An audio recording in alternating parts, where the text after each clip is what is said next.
we are happy to introduce to you the new President and CEO of the Jackson County Chamber of Commerce and Experience Jackson. He's joined by the board chair of the Chamber, Molly Bolton, Ryan Tarrant. Ryan, welcome to the show. Well, thank you. Thanks for having us. Yeah, great to have you here. Molly, thanks for coming in today. Brand new, you're already settled in, and I understand you told us during the break you've already bought a house in Jackson. We bought a house in Jackson. We moved in about a month ago, a little over a month ago. So just kind of trying to get through all the painting and all of those things that go with it. Great. How do you like it so far? Love it. Good. It's been great. You know, I think every community has sort of those different amenities and things like that. I came from Bay City where I was living and grew up, and so, you know, Bay City was based around a lake and a bay. Mm-hmm. Here, you know, we've been really impressed with all the green space, the parks, the trails. I mean, sort of that the outdoor activities that you can take part in. So, well, a lot of people have been working for a long time to make Jackson as great as it is. Mm-hmm. So you came at a good time. Yeah.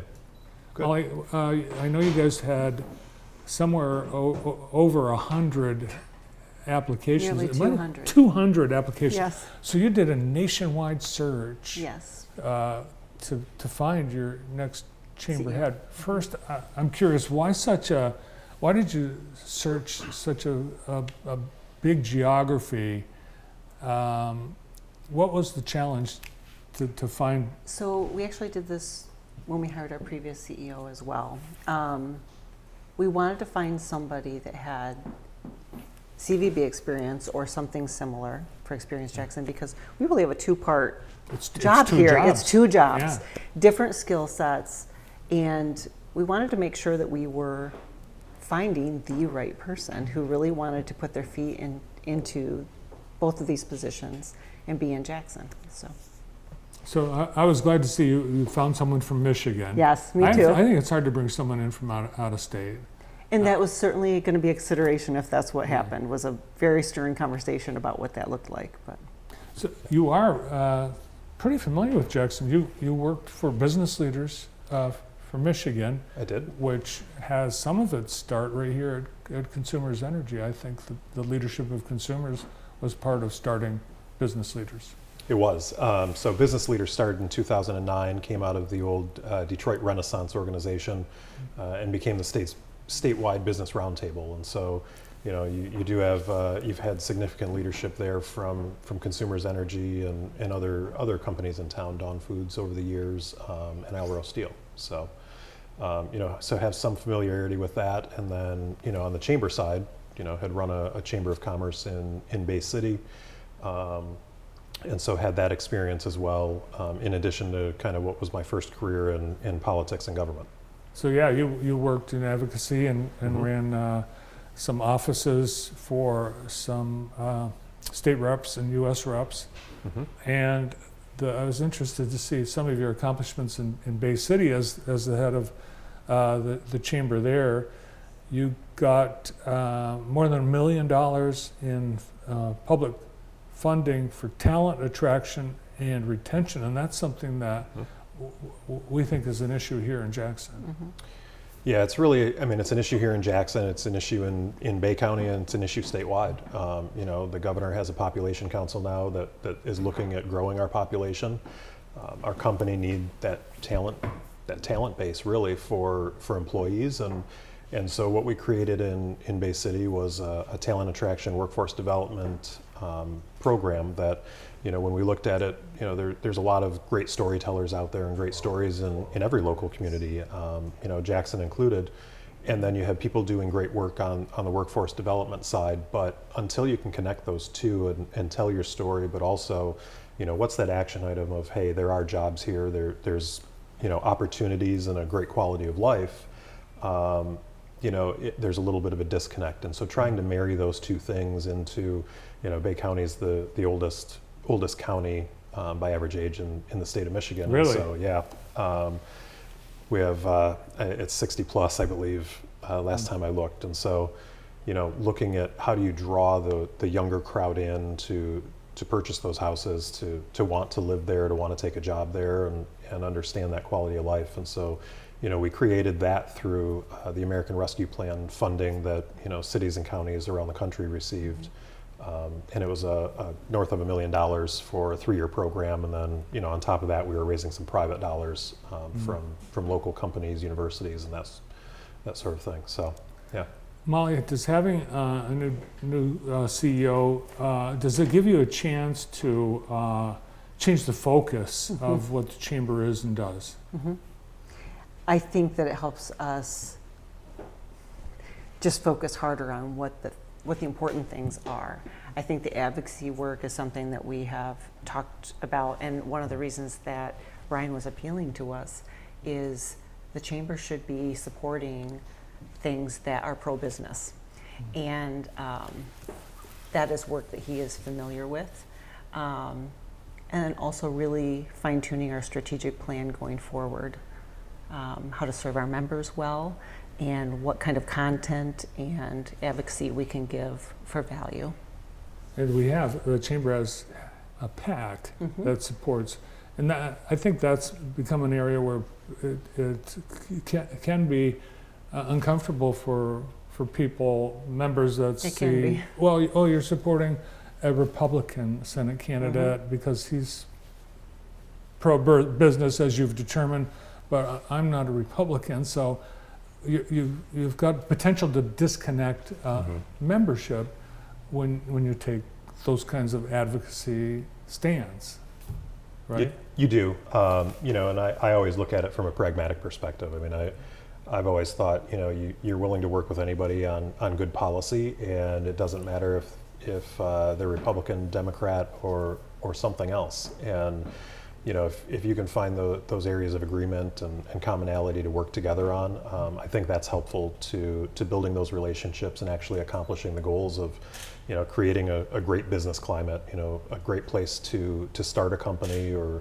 be an entrepreneur, and that helps grow the community. I mean, I see the Chamber of Commerce as really having an opportunity to be an advocate for the community. It's the business community, but it's the community at large, because those businesses want to draw in those employees we were talking about. And I would see the potential for the chamber in that there are a lot of businesses that aren't members of the chamber. Or they don't understand the value of being a part of that organization at this point. So it's a member-based organization. All the money comes from the members. Yeah, it comes from, our revenue comes from membership dues, sponsorships of our programming, our events.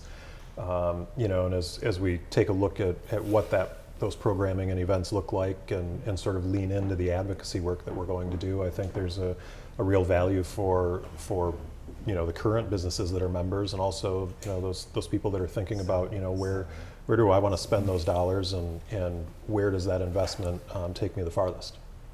So you've only been here a couple of weeks. 2 weeks. Like 11 days or something. I asked Tim Booth if you've made any changes, and he said dress code.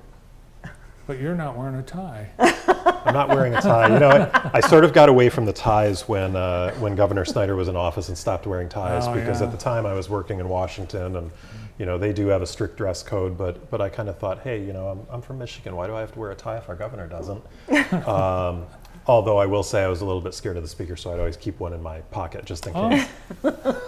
Well, I think golf shirts have become de rigueur with business dress these days. It seems like it. And Senator Schumer said, "Oh, no more dress code in the Senate." Right. So, I was just reading about that this morning. Yeah. So there's some things that you set your sight on doing that you'd like to bring to Jackson? So I think, with all of about 12 days under my belt here, one of the things that as we talk about with the board of directors and with our members about, where we go as a Chamber of Commerce and as Experience Jackson, the Convention and Visitors Bureau, what we want to accomplish. I think that's a team effort with, both the staff at the Chamber and Experience Jackson, and also the boards to figure out what those long-term goals are.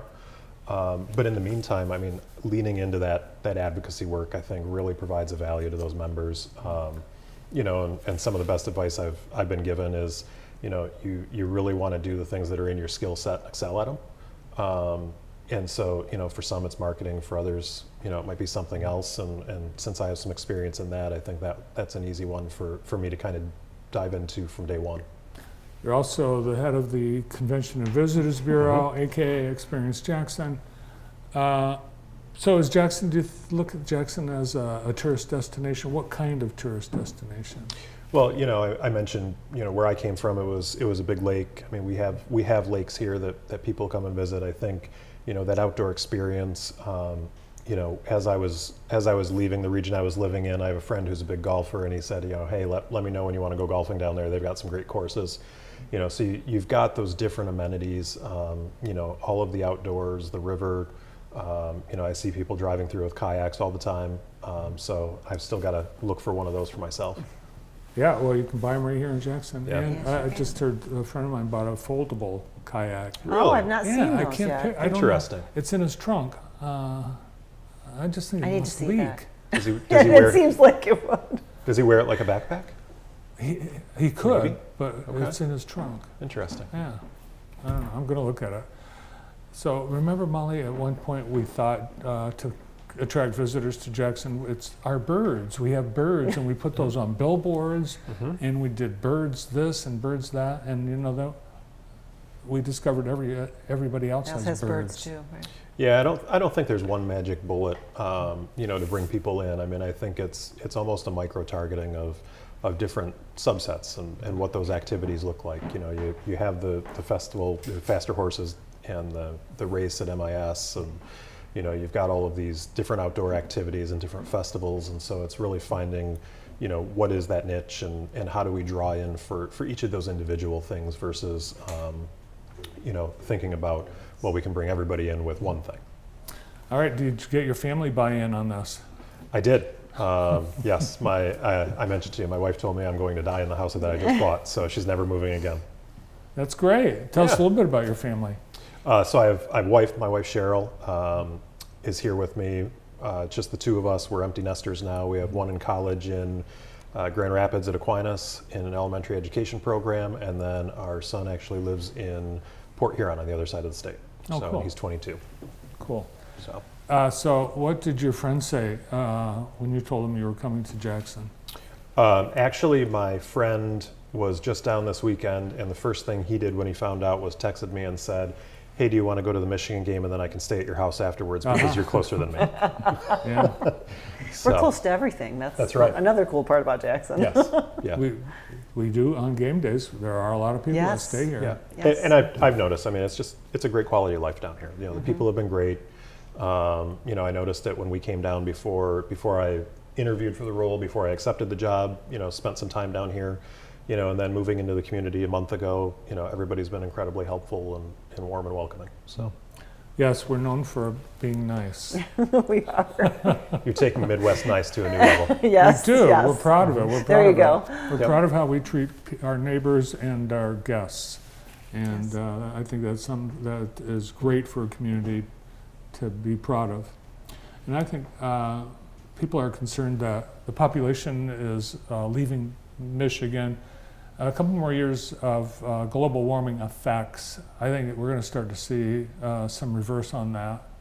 We are going to be, climate-wise, where people want to be.